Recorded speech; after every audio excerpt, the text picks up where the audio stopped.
I was beginning to see things happening over and over again, which led me to see that most everything is another one of those. Most everything has happened repeatedly before for logical cause and effect reasons. Of course, being able to properly identify which ones of those are happening and to understand the cause-effect relationships behind them remain difficult.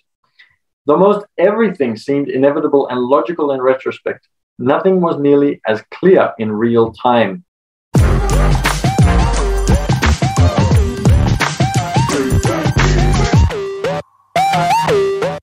Good morning, everybody. Hope everybody's been having a great day so far. I managed to set everything up, but I'm not in the habit yet of putting my light on. So let me put that one on. There we go. I look a little bit better like that.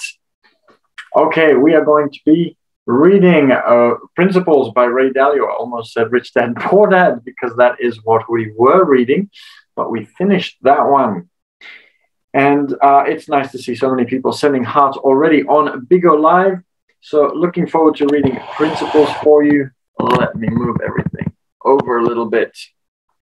And we'll get into it because it's Friday, last day to get some really good work done before the weekend.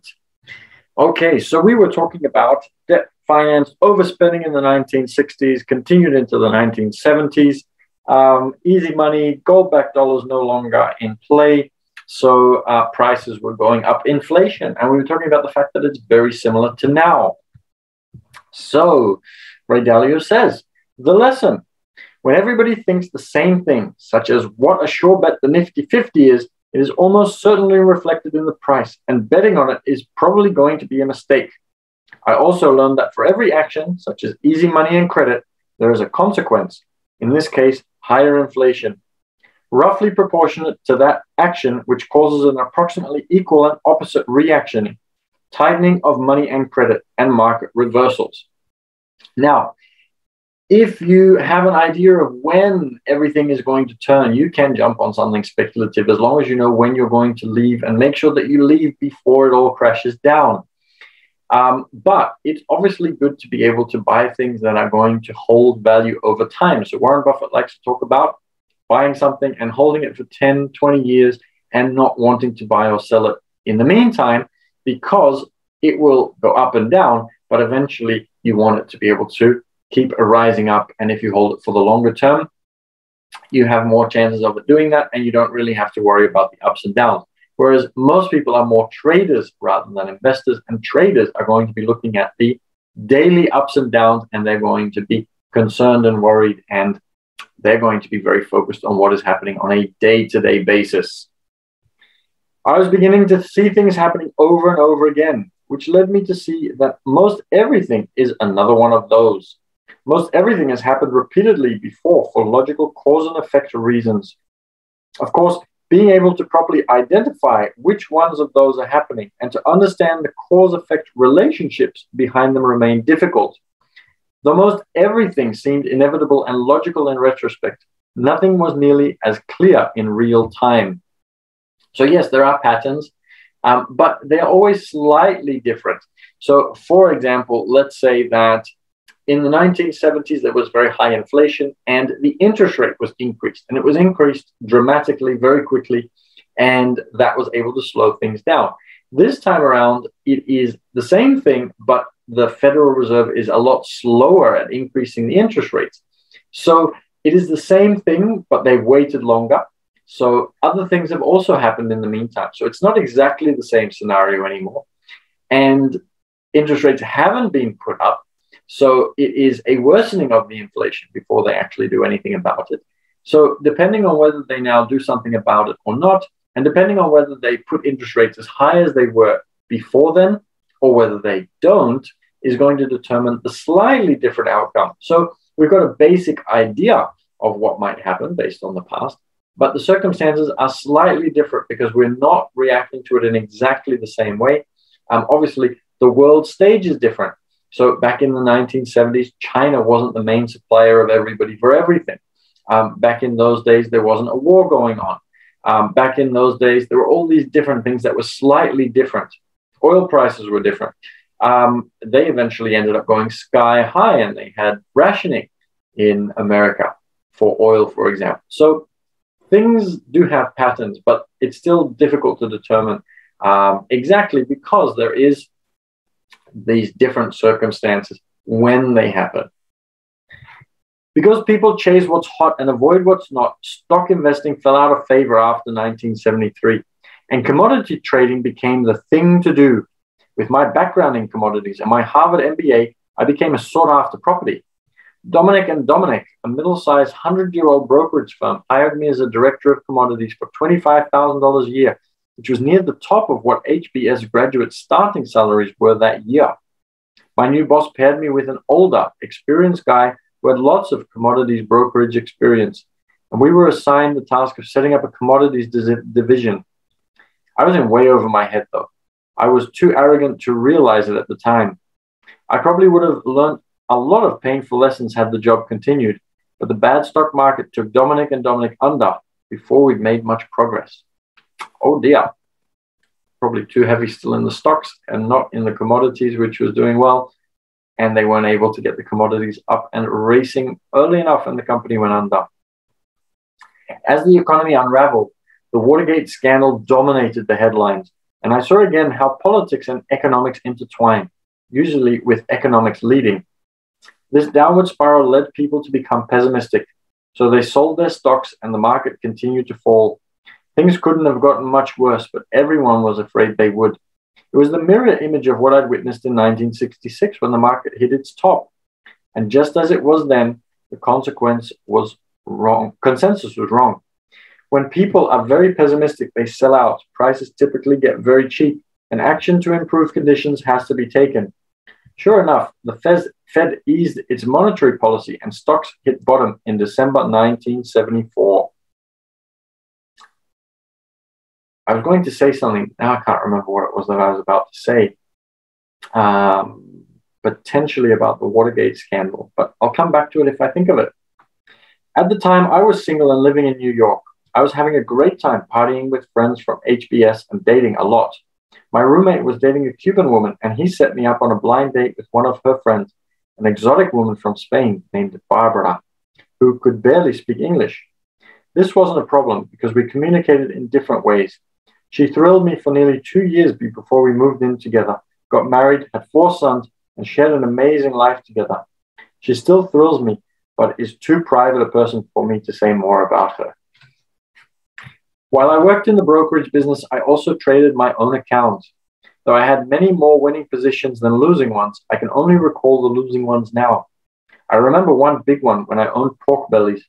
For several days, the market for them was limit down, meaning that the price had fallen so low that the trading had to be stopped. I later described the impact of this experience to Jack Schwager, the author of Hedge Fund Market Wizards. In those days, we had big commodity boards, which clicked whenever prices changed. So each morning on the opening, I would see and hear the market click down 200 points, the daily limit, stay unchanged at that price, and know that I had lost that much more, with the amount of potential additional losses still undefined. It was a very tactile experience. And it taught me the importance of risk controls, because I never wanted to experience that pain again. It enhanced my fear of being wrong and taught me to make sure that no single bet, or even multiple bets, would cause me to lose more than an acceptable amount. In trading, you have to be defensive and aggressive at the same time. If you are not aggressive, you are not going to make money. If you're not defensive, you're not going to keep any money. I believe that anyone who has made money in trading has had to experience a horrendous pain at some point. Trading is like working with electricity. You can get an electric shock. With that pork belly trade and other trades, I felt the electric shock and the fear that comes with it. So obviously, there are times when things are going to go well. There are times when things are not going to go so well. It's important to realize that you can actually hedge and protect your investments. And a lot of people don't realize this. A lot of people think that you need to buy and hold and then sell when the price is high, and that there's no way to protect that stock in any way. There are ways. So you can buy options. You can buy futures if you are in the business of flying airplanes, and if you have an airline, for example, so that if the oil price goes up, or if you're in the logistics business, the oil price goes up, then you can get your oil at a cheaper price in the future to prevent yourself from having to pay those higher prices, or you can make a profit on those futures in order to then have some extra money set aside for the higher oil prices. So there are ways of doing this, and it's important to keep that in mind and look for various ways that you can protect your assets. So yes, it will limit the amount of money that you can make, but that's why you need to be aggressive on one side and protect it on the other side. So that by being aggressive, you might be able to make a higher return. If you don't, you're still hedged on the other side and you will still be able to make some money. But if you only have a normal strategy and you're hedging at the same time, then you're already not making that much. And then that insurance costs you so much that there is almost nothing left, especially in times of high inflation like now, when there is nothing left and you might even be in the negative after inflation. So keep that in mind. After Dominic closed its retail business, I moved on to a bigger, more successful brokerage firm. During my short stay there, it took over numerous other firms and changed its name several times, eventually becoming Searson through Sandy, while stayed in charge through it all. Searson put me in charge of its futures hedging business, which included both commodity futures and financial futures. I was the person helping clients who had price risks in their business manage them by using futures. I developed quite an expertise in the grain and livestock markets, which often led me down to West Texas and the agricultural areas of California. The Searson's brokers, cattle producers, and grain dealers I dealt with were great folks who brought me into their worlds, taking me to honky-tonks, dove hunts, and barbecues. We worked and had a blast together, and I built a second life with them that lasted several years. Through my job at Searson's lasted only a bit more than a year. Much as I loved the job and the people I worked with, I didn't fit into the Searson organization. I was too wild. For example, as a joke that now seems pretty stupid, I hired a stripper to drop her cloak while I was lecturing at a whiteboard at the California Grain and Feed Association annual convention. I also punched my boss in the face. Not surprisingly, I was fired. But the brokers, their clients, and even the ones who fired me liked me and wanted to keep getting my advice. Even better, they were willing to pay me for it. So in 1975, I started Bridgewater Associates. And the next chapter is starting Bridgewater. Actually, we'll read that section as well, and then I'll tell you how you can watch the replays and how to get in touch with me and all the other things that I usually share at the end. So let's read starting Bridgewater. It's not that long, and then we will have read for about 15, 16, 17 minutes. Actually, I restarted it just after I graduated from HBS and went to work in commodities at Dominic & Dominic. I set up a little business with Bob Scott, a friend from HBS. Along with a few pals in other countries, we made half-hearted attempts to sell commodities from the US to other countries. We called it Bridgewater because we were bridging the waters, and it had a good ring to it. By 1975, there wasn't much left of this commodities company, but as it did already exist on paper, I used it.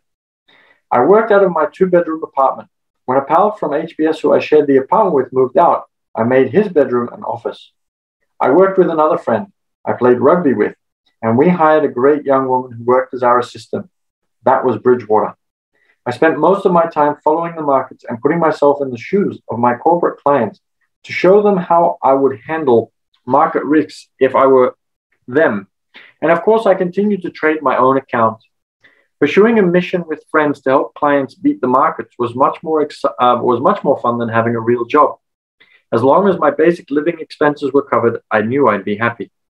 In 1977, Barbara and I decided to have a child, so we got married.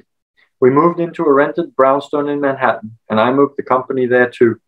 The Russian were buying lots of grain at the time and wanted my advice.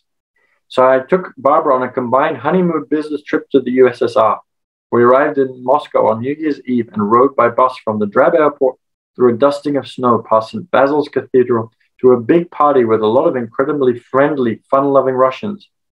My business has always been a way to get me into exotic places and allow me to meet interesting people. If I make any money from those trips, that's just icing on the cake. And that brings us to the end of starting Bridgewater. And we will talk about modeling markets as machines in the next chapter, which is really exciting. And we are getting close to the end of chapter 2 as well. But I appreciate you being here today. And I want to say thank you for you to take the time to come and listen to me read and read with me, I suppose. So if you like that, and if you would like to see the other recordings of everything else that I read, so we read Rich Dad, Poor Dad, we read The Art of Thinking Clearly, then you can go to the YouTube page. There are also lots of other great videos there on questions that people ask me, whether they should get a credit card or not, questions about inflation, different other things. So I've got different videos on lots of very interesting financial topics. And I'd also love to know what your questions are and what you struggle with from a finance point of view, so that we can make more videos and add them to the YouTube channel. So I'll tell you in just a moment how you can also get in touch with me. If you'd like to watch the old videos, you can go to YouTube. It's at The Passive Cash Flow Club, and you'll be able to find us there and all of those other great videos. So make sure you hit subscribe when you arrive there so that you can be notified when new videos come in. Yesterday, I was talking to Mladen about cash flow, and as we were doing that, he got a little notification telling him that one of the new videos had been put up, which was really exciting. So would love to see you there and get your comments on the videos. And yes, hopefully you get a lot of value just like you did today. If you'd like to get in touch, and if you'd like to know more about cash flow, which I was talking about to Mladen, who's on the Zoom with me this morning, you will be able to do that. It's a great game that Robert Kiyosaki created. We have an online version which takes it to a whole new level because it has more realism. We're setting together a 10-week program so that you can actually learn it step by step as well. So that is extremely exciting. We just had a session with everybody that is one of our top players, and they gave us some amazing feedback on what we could do to improve even further in order to be able to create something that is going to be able to change your life for the better. So that is very exciting. If you'd like to know more about that, you can reach out to me on Instagram. You will find me at business_team_6_official. So I'd love to be in touch with you and get to know more of you. It's one thing to see you through the phone on Big O Live. It's another to actually get a message from you, get to know your personal story, get to know what your challenges are, and help you and see what we can do to get you to be able to invest better. And I love meeting so many of you at Cashflow as well. So get in touch on Instagram. Let me know if you're interested in cash flow, and I'll get my VA, my virtual assistant, to send you the details so that you can come and join us and learn and have fun and get more out of life through everything that you can get from that. And if you have questions, if you are unsure about certain things, if you're feeling stuck around something, send me a message. I would love to be able to create a video so that everybody can benefit. And we'll put that up on the YouTube channel so that everybody can get access to that and also find out what the answer to that question is, so that they can also improve their lives and improve their investing and make more money, especially in times like this where inflation is going crazy and it is more challenging to actually be able to make ends meet. So I am really looking forward to getting to know more of you. I'm going to go through the Big O in just a moment, and I'm going to follow everybody that hearted and said something. And I will see if I can get in touch a little bit later with many of you in order to be able to get to know you. So I'm going to stop the recording. I'm looking forward to seeing you again on Monday. The weekend is coming up. It's Friday today, so no reading tomorrow or the day after. But I'm looking forward to seeing you again on Monday, 8 a.m. Sydney time in Australia. And it's great having had you here today. And I'm looking forward to getting to know you and seeing you again soon. And remember, I made some slogans that I was going to use, and I cannot find them.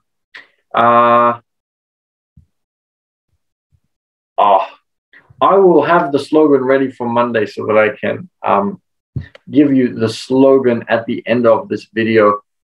I had a couple that I thought were cute, so I'd love to give that to you on Monday. So on that note, go out and invest well. Have a great weekend, And I'll have a slogan ready for you on Monday as well.